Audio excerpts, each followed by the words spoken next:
हमारी आज की कहानी एक ऐसे कस्बे से शुरू होती है। यहाँ ज्यादातर पैसे वाले लोग ही रहते थे। इस कस्बे में एक रेस्टोरेंट भी था। यहाँ खाने के साथ साथ दारू भी मिलती थी और इसके मालिक का नाम नसीम था। नसीम का काम काफी अच्छा चल रहा था, इसलिए वो एक और नौकर तलाश रहा था। इस कस्बे से थोड़ी ही दूर कुछ ऐसे लोग भी रहते थे जो पानी के लिए भी तरसते थे और जीने के लिए कोई भी काम करने को तैयार थे। इसी बीच उन्हें पता चलता है कि पास के कस्बे में मजदूरों की जरूरत है, जिसके बाद वो सभी उस कस्बे में आ जाते हैं। नसीम भी नौकर की तलाश में उनके पास पहुंच गया। जल्दी ही उसे एक लड़की मिल जाती है जो उसके काम की लग रही थी। इस लड़की का नाम बेला है और वो नसीम के कहने पर उसके साथ चल पड़ती है। जब वो दोनों नसीम के घर की तरफ जा रहे थे तो नसीम की नजर कर्नल पर पड़ी, जो हाथ में गन लिए अपने घर से बाहर निकला था। नसीम को कुछ गड़बड़ लगती है, इसलिए वो जल्दी जल्दी कर्नल के घर में जाता है। उसने जैसे ही दरवाजा खोला तो उसके सामने कर्नल की बीवी और उसके लवर की लाशें थीं। लाशें देखकर वो घबरा गया और बिना कुछ बोले अपने घर की तरफ बढ़ने लगा। घर आकर वो अपनी नौकरानी मारिया को पहले बेला से मिलवाता है और फिर उसे कर्नल के बारे में बताता है कि उसने अपनी बीवी और उसके लवर का खून कर दिया। मारिया को सब बताकर वो जल्दी जल्दी अपने रेस्टोरेंट पहुंचता है। यहाँ कर्नल अपने दोस्तों के साथ बैठा था। कर्नल के साथ ही उसे शाबाशी दे रहे थे क्योंकि उसने अपनी पत्नी और उसके प्रेमी को मारकर महान काम किया है। जबकि उनकी बातें सुनकर नसीम हैरान हो रहा था। कुछ ही पलों में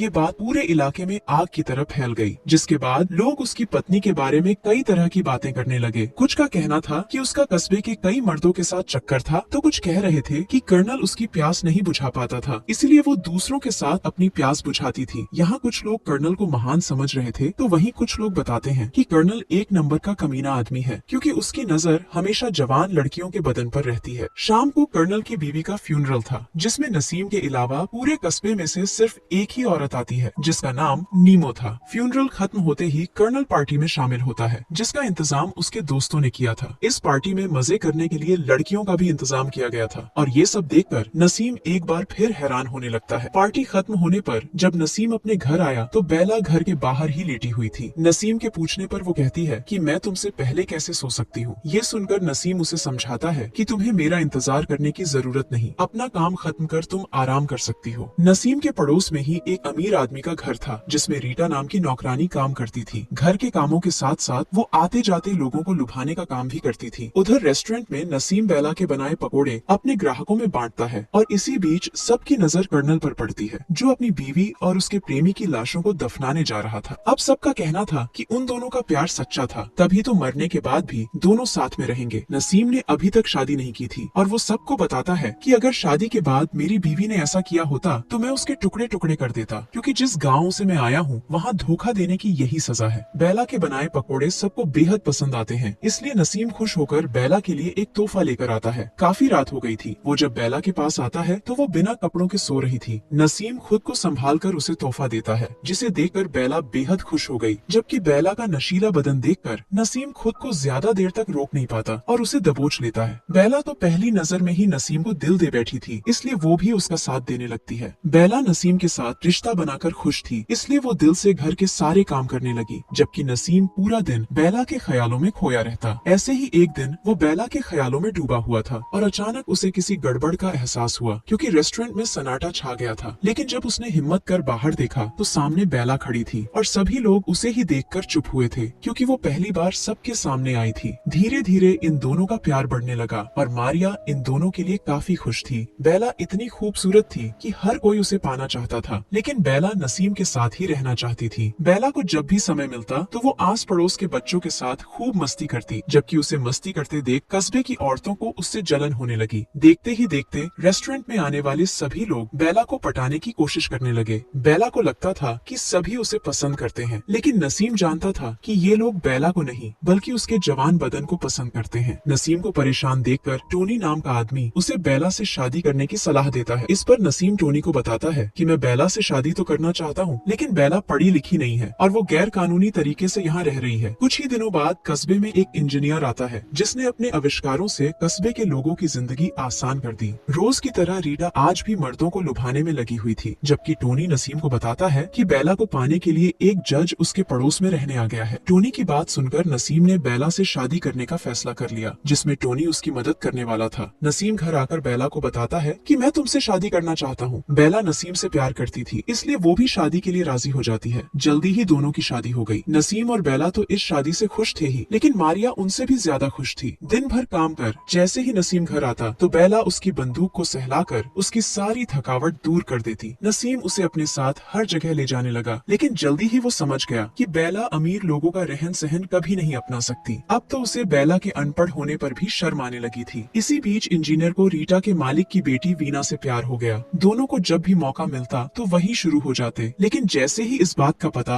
वीना के पिता को लगा तो उसने इंजीनियर को वीना से दूर रहने की धमकी दे दी, जिसके बाद वो दोनों कस्बे से भाग गए और ये बात भी आग की तरह पूरे कस्बे में फैल गई। वीना के जाने से रीटा खुश थी, क्योंकि वो जेरी नाम के आदमी को पसंद करती थी, जबकि जेरी को वीना पसंद थी। और अब वीना के जाते ही वो जेरी के करीब आने लगी थी। उसने जेरी को एक खत लिखकर सब कुछ बता दिया और इस तरह इन दोनों का भी चक्कर शुरू हो गया। एक रात कस्बे के एक जाने माने आदमी को किसी ने गोली मार दी, जिसके बाद पूरा कस्बा हमलावर को ढूंढने लग गया और हमलावर बचता बचता नसीम के घर में घुस गया। नसीम इस वक्त नींद में था, लेकिन बेला ने कोई आहट सुन ली थी। जब बेला देखने के लिए उठी तो हमलावर उसे पकड़ लेता है, जो उसी का दोस्त फैनी था। फैनी उसे बताता है कि मुझे टोनी के पिता ने हमला करने को कहा था। इसके बाद फैनी बेला को टोनी के पिता के पास भेजता है ताकि वो उसे फैनी के बारे में बता सके। टोनी के पिता उसे बताते हैं कि उसने फैनी की मदद कर बहुत अच्छा काम किया है और उसी दिन से बेला टोनी और उसके पिता के करीब आने लगी, जबकि नसीम को इसकी भनक तक नहीं थी। दिन बीतते गए और फैनी की तलाश चलती रही, लेकिन वो कहीं नहीं मिलता। आजकल नसीम को बेला पर शक होने लगा था कि जैसे वो उससे कुछ छुपा रही हो, लेकिन बेला का कहना था कि ऐसी कोई बात नहीं है। बेला का दूसरे मर्दों से मिलना नसीम को पसंद नहीं था और एक दिन तो हद ही हो गई जब बेला कस्बे में आई सर्कस के लोगों के साथ मस्ती करने लगी। मारिया उसे रोकने की कोशिश करती है, क्योंकि अब वो एक शादीशुदा औरत है और ये सब उसे शोभा नहीं देता, लेकिन बेला को इसमें कुछ गलत नहीं लगता। शाम को बेला नसीम को बताती है कि वो सर्कस देखना चाहती है, जबकि नसीम उसे अमीरों की शायरी सुनाना चाहता था। बेला अब भी सर्कस देखना चाहती थी, लेकिन नसीम उसे अमीर लोगों का हिस्सा बनाना चाहता था। बेला नसीम के कहने पर अमीरों की महफिल में आ तो गई थी, लेकिन वो खुश नहीं लग रही थी। वो किसी भी एंगल से अमीर नहीं लग रही थी, इसलिए हर कोई उसका मजाक बना रहा था। लेकिन जैसे ही टोनी और उसके पिता महफिल में आते हैं तो वो सबसे पहले बेला से मिलते हैं, जिसे देखकर नसीम खुश हो गया। देर रात को जब वो घर वापस आए तो बेला छुपकर सर्कस देखने पहुंच गई। यहाँ उसे बहुत मजा आता है। आज वो बेहद खुश थी, लेकिन जल्दी ही उसकी जिंदगी में तूफान आने वाला था। अगले दिन जब नसीम रेस्टोरेंट में आया तो उसका एक नौकर चोरी कर रहा था। नसीम उसे पीटने लगा और मार से बचने के लिए नौकर कहता है कि तुम्हें मुझ पर नहीं बल्कि अपनी बीवी पर ध्यान देना चाहिए, जो रोज तुम्हारे ही दोस्त टोनी को अपना रस पिलाती है। उसकी बात सुनकर वो जल्दी जल्दी अपने घर पहुंचता है। यहाँ सच में बेला टोनी के साथ थी। टोनी उससे माफी मांगता है, लेकिन नसीम उसकी पिटाई कर वहाँ से भगा देता है और उसके बाद उसने बेला को अपने घर से जाने को कह दिया।